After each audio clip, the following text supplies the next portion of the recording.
with it if you had to. Oh, that's rigid. Yeah. It is rigid. That's surprising because That's what I liked when I picked it up. It felt like more of a cutter and a sturdy sword. Yeah. And you know, the balance, the center of gravity is down the blade a bit. It's really designed to be out in front of you and moving through the space. You know, it's a sword for an active thing. With that pivot point coming back, I think you own the index more. You know, that you're going to have a stronger presence in the midpoint of the blade, and it's going to be, you know, something that if you're up against one of those lighter thrusting swords, they're going to have to come in much more into your sword to get any kind of control process off of it when they're talking to each other.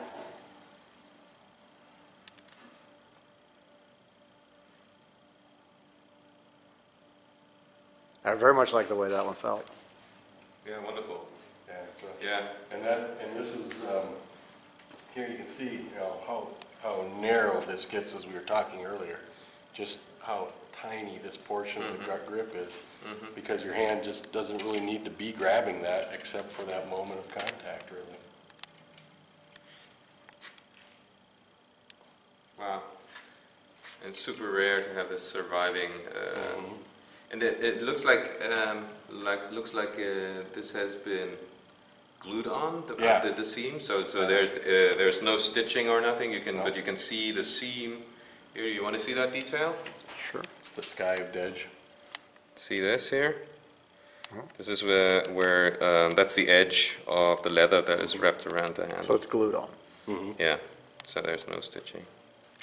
Now I like your explanation on the back sometimes being made of metal and not very much to grip at all. That it's basically there just to a point of contact, whether you're made contact with another blade or whether you're cutting. It's in the cut. Yeah. For the sword to work effectively, you need that length of grip, you need the counterweight of the pommel, all those things, but the need to have both hands on the grip through the entire fight is not there. Right. You know, they designed tools to do exactly what they needed to. You know, these guys had thousands of years to figure this out. It's really tough for us to be smarter than they were. I think you're absolutely right. That's probably an all-rounder. Yeah. Because earlier we were looking at the so-called pivot points, like the one that relates to the part in the hilt, which is which gives you the longest lever to actually accelerate the sword, and there. Yeah. I'll do it again. Oh, no, it's here. Isn't it? Further down? It's always hard. Yeah. Here. Yep, right there. Probably right in there. Yeah, yeah. So if you think of a frisbee wants to turn around its center. This sword, if you push here, it wants to turn around that spot. And as the sword flies forward, as soon as it is more or less upright, there's no mass that you can use as a lever and work against. That's when you, to prevent it from flying like so, you need to redirect it, and then you use this spot here. May I? Yeah.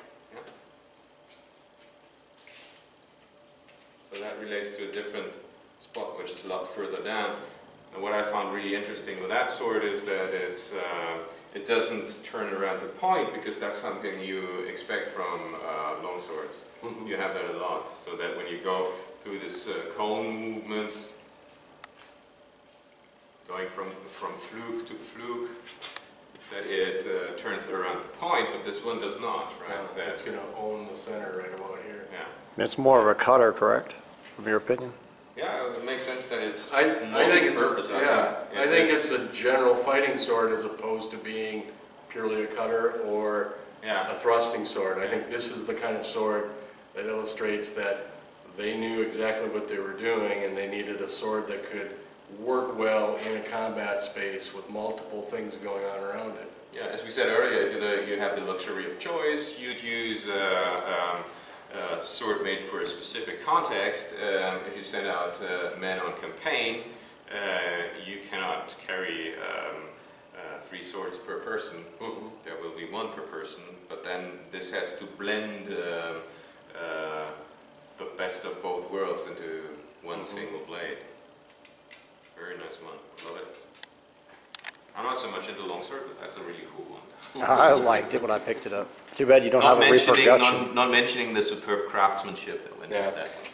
Superb craftsmanship, but again, Yeah. the guard is different lengths, you know? Let's check that out. So, it's shorter here, longer on this side. That's pretty rough. Yeah.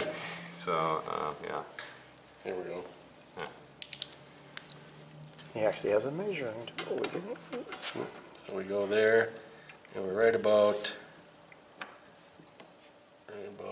3 or 4 millimeters past the 12 there. Come over to this side. And we just barely make the 12. I see, yeah. So, and then also, look at the symmetry of the pommel from the top, or lack thereof. Oh yeah, typical, isn't it? Yeah. Yeah. It's a beautifully made pommel, but they weren't held back by it having to be exactly one dimension all the way around for each bowl. If they saw our modern reproductions and you took one back, would they not be kind of in shock to see how machined and uniform and perfect it had to be? I wonder if it would actually. To a degree. I mean, there are some swords that are made with just exceptional skill and detail in period. You can't deny that.